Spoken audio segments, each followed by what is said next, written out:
عزیزان لطفاً خودتون رو کنترل کنید و الله هستن دوستانی که میان کنترل میکنن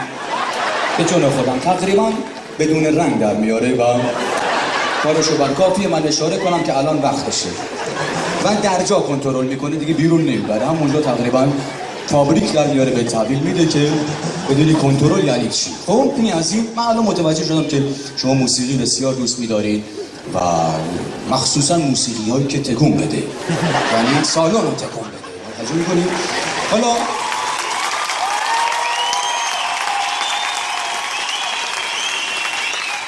شما الان میخواید منو چیز کنید از اونا کنید من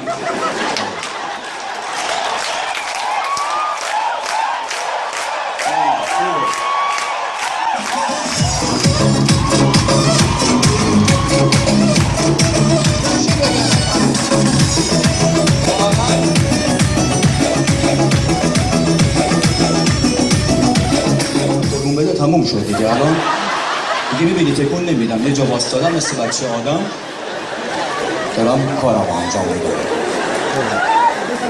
اما اگر برم خونه معلوم نیست دیگه چه کار کنم ممکنه تا سحر بشینم نیایش کنم و